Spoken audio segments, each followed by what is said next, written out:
We know their swords, but what of their words?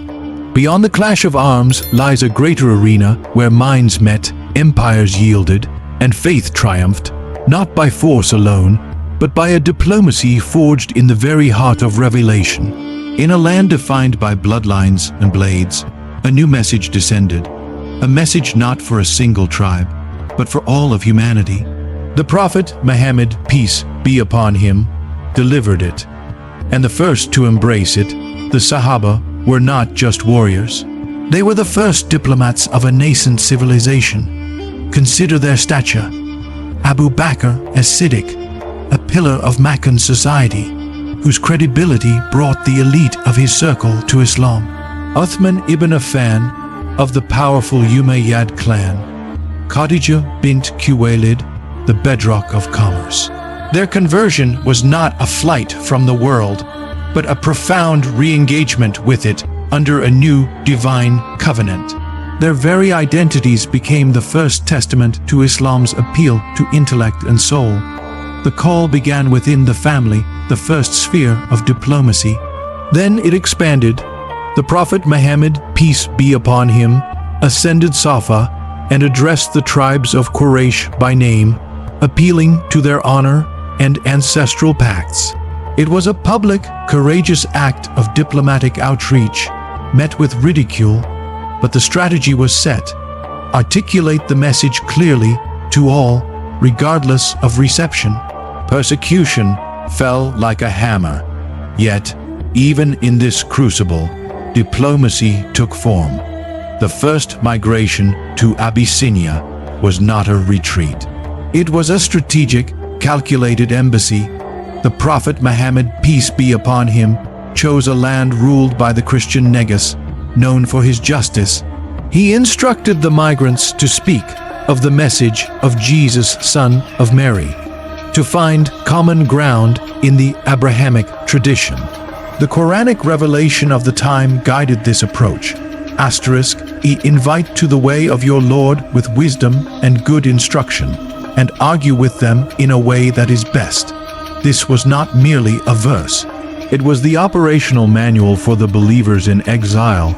In the court of the Negus, Jafar ibn Abi Talib embodied this principle. Facing accusations, he did not confront, he illuminated. He recited the story of Prophet Jesus from the Quran. The Negus wept, recognizing the truth from the same divine source. Here, the first major international treaty of protection for Muslims was secured not by force, but by the power of shared scripture and eloquent, principled speech. This was the foundation. Before a single defensive battle was permitted, the tools of statecraft were being forged. Strategic migration, articulate advocacy, and the courage to speak truth to power. The battlefield was prepared, but the greater war, the war for hearts, for alliances, for legitimacy had already begun. The Hira, the Great Migration to Yathrib, was the ultimate diplomatic maneuver. It was an answer to a formal invitation.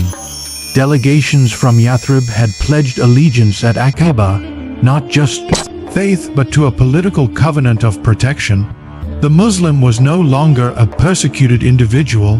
He was a citizen of a promised state. In Medina, the Prophet Muhammad, peace be upon him, acted first as a constitution maker. The Charter of Medina was his masterstroke.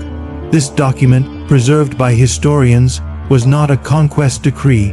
It was a social contract. It recognized Jews and other tribes as one community with the Muslims, guaranteeing religious freedom and mutual defense. Here, the battlefield of tribal vengeance was replaced by the rule of law. This charter established a pluralistic, covenanted society. It turned potential adversaries into allies. It defined rights and duties. The genius was in recognizing the other, not erasing them, a revolutionary concept in a tribal age. Even when war was forced upon them, its conduct was bound by a new ethics. After Badr, the question of prisoners arose.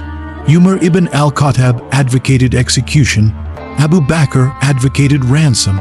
Seeing them as future Muslims, The Quranic revelation sided with Abu Bakr's clemency, revealing verses emphasizing the Prophet's, peace be upon him, mercy. Defeat at Uhud was a lesson. The Quraysh, expecting Medina's collapse, were stunned to find the Muslim force on their heels the very next day. This psychological maneuver, this unwavering display of resolve, was a form of non-violent deterrence. It communicated that defeat would not break their political will. Then came Hudaibiyah. To the Sahaba, the term seemed a humiliation, a 10-year truce, a return of Makkah converts. Quraysh, but the Prophet Muhammad, peace be upon him, saw the horizon they could not. He accepted, knowing the pen had just achieved what the sword could not. It recognized the Muslim entity as a negotiating equal. It opened the field for unchallenged missionary work. As the Sahaba reluctantly complied, a revelation came, affirming the Prophet's peace be upon him vision. Asterisk, indeed, we have given you a clear conquest. Asterisk, Surah Al-Fath. The battlefield was quiet, but the diplomatic victory was total. The gates were now open for the letters to kings. With the peace of Hudaibiyah secured, the Prophet Muhammad, peace be upon him, turned his gaze beyond Arabia. In a single, breathtaking diplomatic offensive, he dispatched letters to the superpowers of the known world: Heraclius of Byzantium, Khosrow of Persia, the Negus of Abyssinia, the rulers of Egypt, Bahrain, Yamama, and Syria. These were not letters of submission. They were invitations to Islam, couched in the formal diplomatic language of the era. They began with the basmala and identified the sender clearly. Asterisk, from Muhammad, the messenger of Allah, to asterisk, it was an assertion of spiritual sovereignty. They demanded a political reckoning. Khosrow's reaction was one of imperial hubris. He tore the letter and demanded the Prophet's, peace be upon him, arrest. His envoy, Badhin, would later arrive in Medina not to arrest, but to witness and embrace Islam, as Khosrow's own empire began to crumble from within. The torn letter was a symbol of a decaying world order.